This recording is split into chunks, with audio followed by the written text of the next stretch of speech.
জয় হিন্দ, জয় Bharat. Dear viewers, আপনারা জানেন যে রিসেন্টলি পশ্চিমবঙ্গের বিজেপি সভাপতি সুকান্ত মজুমদার উত্তরবঙ্গকে পশ্চিমবঙ্গ থেকে আলাদা করে উত্তর পূর্ব ভারতের সাথে যুক্ত করার প্রস্তাব দিয়েছেন। মানে ভারতের 7 সিস্টারের সাথে আরো একটা সিস্টারকে যোগ করে 8 সিস্টার করতে চেয়েছেন তিনি। এবং অবশ্যই তিনি মুখে বলেই থেমে থাকেননি, বরং এই বিষয়ে একটা প্রস্তাবকে প্রজেক্টের আকারে তিনি প্রধানমন্ত্রী নরেন্দ্র মোদীর কাছে জমাও দিয়েছেন। এখন যদি প্রশ্ন করেন যে পশ্চিমবঙ্গকে বিভক্ত করার কেন এই দাবি উঠছে, সুকান্ত মজুমদারের মতে যদি উত্তরবঙ্গকে উত্তর পূর্ব ভারতের অন্তর্ভুক্ত করা হয় তাহলে এই অঞ্চলে কেন্দ্রীয় প্রকল্প থেকে অনেক বেশি সুযোগ সুবিধা আসবে। এর ফলে উত্তরবঙ্গের উন্নয়নটা ত্বরান্বিত হবে। তিনি তার প্রস্তাবে উত্তর পূর্ব ভারত এবং উত্তরবঙ্গের মধ্যে সাদৃশ্যগুলোকেও কিন্তু গুরুত্ব সহকারে তুলে ধরেছেন। এখানে বলে রাখা দরকার যে দার্জিলিং এর বিজেপি সাংসদ রাজু বিস্তাও কিন্তু সুকান্ত মজুমদারের এই সিদ্ধান্তকে সমর্থন করেছেন। এখন মজার ব্যাপার হলো রাজ্য বিজেপির অধিকাংশ নেতাই কিন্তু ডক্টর সুকান্ত মজুমদারের এই প্রস্তাবকে সরাসরি প্রত্যাখ্যান করেছেন। শুধু তাই নয়, এই বিবৃতির পরে 5ই আগস্ট 2024 তারিখে পশ্চিমবঙ্গের বিধানসভায় তৃণমূল কংগ্রেস এবং বিরোধী দল বিজেপির উভয়ের কিন্তু সহমতের ভিত্তিতেই রাজ্য বিভাজনের বিরুদ্ধে একটা প্রস্তাবও কিন্তু পাশ হয়ে গেছে। এখন এই খবরটা শুনে আপনাদের মনে নিশ্চয়ই অনেকগুলো প্রশ্ন একসঙ্গে উঠবে, যেমন পশ্চিমবঙ্গ কি সত্যি সত্যি বিভক্ত হবে, যেমন উত্তরবঙ্গ কি সত্যি আগামী দিনে একটা আলাদা রাজ্য হিসেবে আত্মপ্রকাশ করবে, রাজনৈতিক দল হিসাবে বিজেপি কি পশ্চিমবঙ্গ বিভক্ত করার বিষয়ে সায় দেবে, আর যদি সায় দেয়ও সেটা কি পশ্চিমবঙ্গের শাসক দল তৃণমূল কংগ্রেস মেনে নেবে? উত্তরবঙ্গ বিভক্ত হলে 100 বছরের পুরনো যে গোর্খাল্যান্ডের দাবি তার কি হবে? উত্তরবঙ্গের সাধারণ মানুষ কি রাজ্য বিভাজনের এই দাবিকে সত্যি সত্যিই মন থেকে সমর্থন করছেন? আর যদি বিভাজন হয় তাহলে এই বিভাজনের পরে পশ্চিমবঙ্গের কোন কোন রাজ্য এই উত্তরবঙ্গের অংশ হবে? এর ফলে কাদের উপকার হবে, কারাই বা ক্ষতির সম্মুখীন হবে? এই সমস্ত প্রশ্নের উত্তর আমরা ইন ডেপথে গিয়ে আলোচনা করব এই ভিডিওটাতে। আশা করি শুরু থেকে শেষ অবধি থাকবে। যাই হোক, এই উত্তরবঙ্গ নামটা থেকেই পরিষ্কার বোঝা যাচ্ছে যে এটা পশ্চিমবঙ্গের উত্তরের একটা অংশ, এজন্যই এর নাম উত্তরবঙ্গ বলা হচ্ছে। কিন্তু কোন কোন জেলাকে আমরা একসঙ্গে উত্তরবঙ্গ বলি? এর মধ্যে পশ্চিমবঙ্গের 8টা জেলা রয়েছে: আলিপুরদুয়ার, কুচবিহার, জলপাইগুড়ি, কালিম্পং, দার্জিলিং, উত্তর দিনাজপুর, দক্ষিণ দিনাজপুর এবং অবশ্যই মালদা। উত্তরবঙ্গ বাংলাদেশের উত্তর পশ্চিম অংশের সঙ্গেও কিন্তু সীমান্ত শেয়ার করছে, যেখানে বাংলাদেশের 2টো বিভাগ রয়েছে, এক হলো রাজশাহী বিভাগ আর হলো 2 রংপুর বিভাগ। উত্তরবঙ্গ মূলত 2টো প্রশাসনিক বিভাগে বিভক্ত।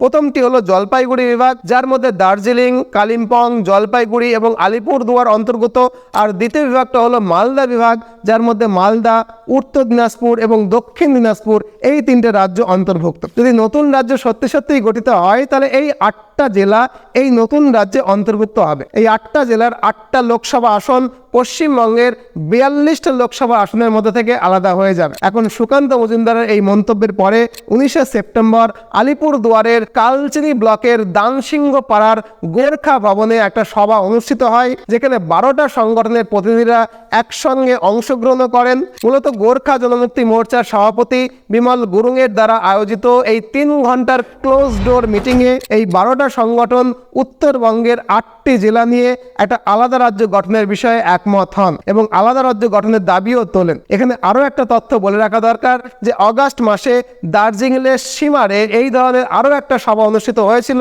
যার উল্লেখ কিন্তু 22শে সেপ্টেম্বর মিলেনিয়াম পোস্টে প্রকাশিত এই প্রতিবেদনে বলা হয়েছে। যাই হোক, এর আগে গত বছর 25শে নভেম্বর 2023 তারিখে একই রকম একটা খবর এসেছিল যে উত্তরবঙ্গের বিভিন্ন সংগঠন যেমন গোর্খা, রাজবংশী এবং উপজাতি গ্রুপগুলো উত্তরবঙ্গের আলাদা রাজ্য গঠনের দাবিতে একত্রিত হয়েছে। 2024 সালের লোকসভা নির্বাচনের কয়েক মাস আগে বিভিন্ন রাজনৈতিক দল যারা বহু বছর ধরে কামতাপুরী, রাজবংশী এবং গোর্খাদের জন্য আলাদা রাজ্যের দাবি করে আসছিল, তারাও কিন্তু সবাই মিলে একটা যৌথ ফ্রন্টও গঠন করেন। এখন এই যৌথ ফ্রন্টের অন্তর্ভুক্ত সংগঠন কোনগুলো? সংগঠন হলো Kamtapuri progressive party, Gorkha Janmukti Morcha, Kamtapur peoples party or united, Jai Birsa Munda Ulgulan, SC/ST movement committee, progressive peoples party, Akhil Bharatiya Rajbanshi সমাজ, গ্রেটার কুচবিহার পিপলস অ্যাসোসিয়েশন এবং অবশ্যই ভূমিপুত্র উন্নয়ন কমিটি। এখন প্রশ্ন হলো, এই 8টা সংগঠন একত্রিত হওয়ার ফলে কি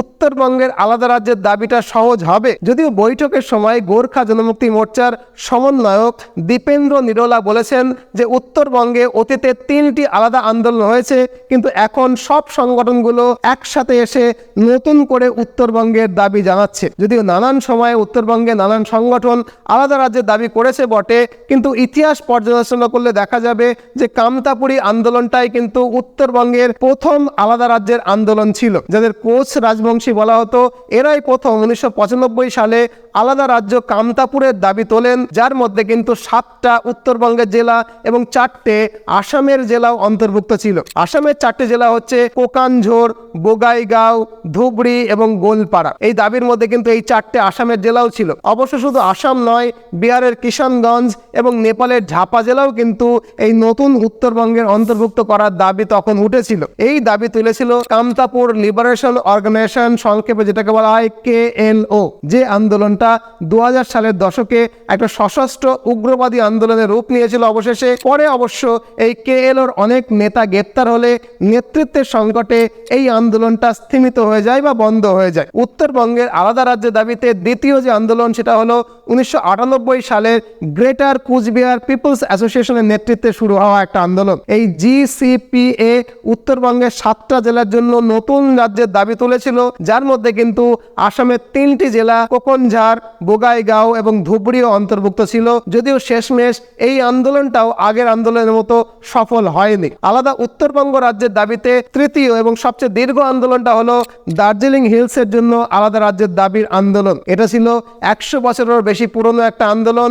এই আন্দোলনটা 1986 সালে সুভাষ ঘিসিং এর নেতৃত্বে শুরু হয়। পরে GNLF এর নেতা হিসেবে বিমল গুরুং সামনে উঠে আসেন এবং 2007 সাল থেকে এই আন্দোলনটা নতুন মোড় নেয়। 2007 থেকে 2017 সাল পর্যন্ত অবশ্য এই আন্দোলনটা সক্রিয় ছিল।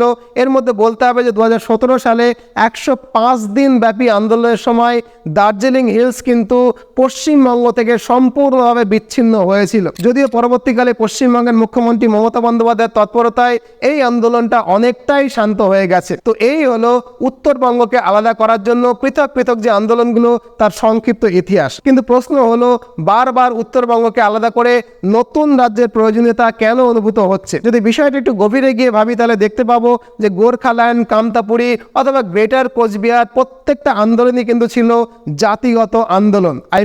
মূলত সাংস্কৃতিক পরিচয় প্রতিষ্ঠার উদ্দেশ্যেই কিন্তু এই সব কটা আন্দোলনকে গড়ে তোলা হয়েছিল। সম্প্রতি 26শে ফেব্রুয়ারি 2024 তারিখে মিলেনিয়াম পোস্টে প্রকাশিত একটা রিপোর্টে উল্লেখ করা হয়েছে যে বিজেপির MLA-দের দ্বারা উত্তরবঙ্গকে একটা আলাদা রাজ্য করার বিষয়ে কিন্তু রীতিমতো মিটিং করা হয়েছে। আমি কিন্তু একটা রিপোর্টকে সামনে রেখে এই সিরিয়াস কথাটা বললাম। এখন সেই মিটিংয়ের পরিপ্রেক্ষিতেই সুকান্ত মজুমদার এই বিবৃতি দিয়েছেন এবং অবশ্যই প্রধানমন্ত্রীকে চিঠি লিখে এই প্রস্তাব পাশ করেছেন। এবং আমি আগেই বলেছি যে এই প্রস্তাবে সমর্থন দিয়েছেন দার্জিলিংয়ের বিজেপি সাংসদ রাজু বিস্তাও। এখন এই কথাটা শোনার পরে খুব স্বাভাবিকভাবে প্রশ্ন ওঠে, তাহলে কি ভারতীয় জনতা পার্টি বিজেপি কি পশ্চিমবঙ্গের এই বিভাজনকে সমর্থন করবে? এর উত্তর হতে পারে আইদার ইয়েস অর নো। কিন্তু আপাতত এই উত্তরটা পশ্চিমবঙ্গের রাজ্য বিজেপির পক্ষ থেকে নই আসছে, মানে নাই আসছে। কারণ গত কয়েক বছরে আলাদা রাজ্যের দাবিতে যতগুলো আন্দোলন হয়েছে,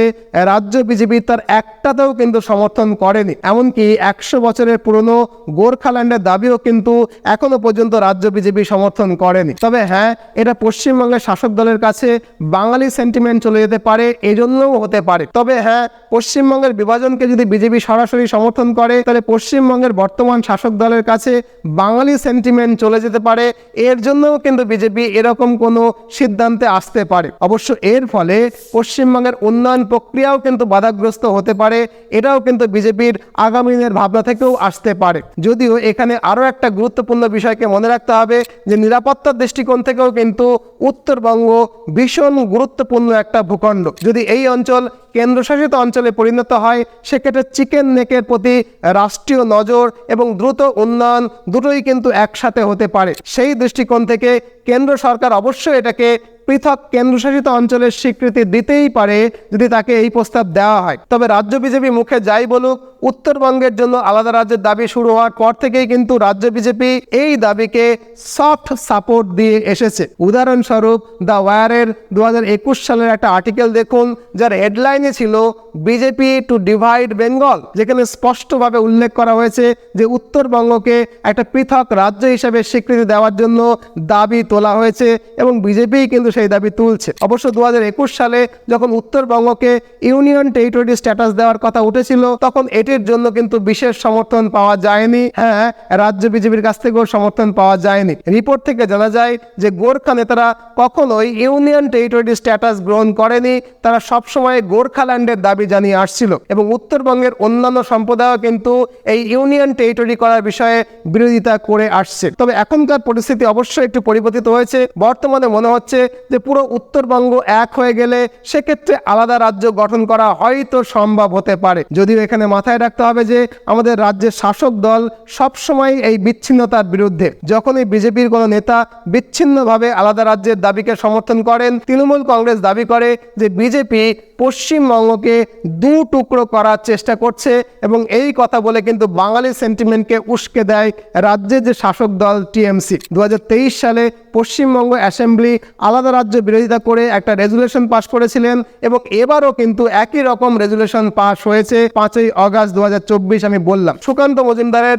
উত্তরবঙ্গকে উত্তর পূর্ব ভারতের সঙ্গে যুক্ত করার কথা বলার কিছুদিন পরেই পশ্চিমবঙ্গের অ্যাসেম্বলিতে ওই রেজুলেশনটা কিন্তু আরও একবার পাশ হয়েছে এবং এই রেজুলেশনে রাজ্যের প্রধান বিরোধী দল এবং বিজেপি একযোগে কিন্তু সহমতেও পৌঁছেছে। অর্থাৎ 2023 সালের রিপোর্ট এবং 2024 সালের রিপোর্ট এটা থেকে স্পষ্ট যে রাজ্যের শাসক দল তৃণমূল কংগ্রেস ভবিষ্যতেও আলাদা রাজ্যের দাবিকে সমর্থন করবে না এবং রাজ্য বিজেপির পক্ষেও প্রকাশ্যে কিন্তু এই দাবিকে সমর্থন করা সম্ভব নয়। যদিও সময় সময় উত্তরবঙ্গকে আলাদা করার দাবি ওঠে, আলাদা রাজ্য তৈরি করার দাবি ওঠে এবং কেন্দ্রের কাছে একাধিকবার প্রস্তাবও গেছে বা আগামী দিনেও যাবে। তাই ভিডিওর শেষে এসে আপনাদের কাছে আমি প্রশ্ন করতে চাই যে আপনি কি মনে করেন যে পশ্চিমবঙ্গ কি সত্যি সত্যি ভাগ হবে? পশ্চিমবঙ্গ কি ভাগ করা উচিত? এই বিষয়ে আপনার গুরুত্বপূর্ণ মতামত অবশ্যই কমেন্ট বক্সে জানাবেন। প্রত্যেকের কমেন্ট পড়ার কিন্তু আমি অপেক্ষায় রইলাম। যদি ভিডিওটা ভালো লাগে নিশ্চয়ই এটা লাইক করবেন, চ্যানেলে নতুন হলে সাবস্ক্রাইব করতে ভুলবেন না।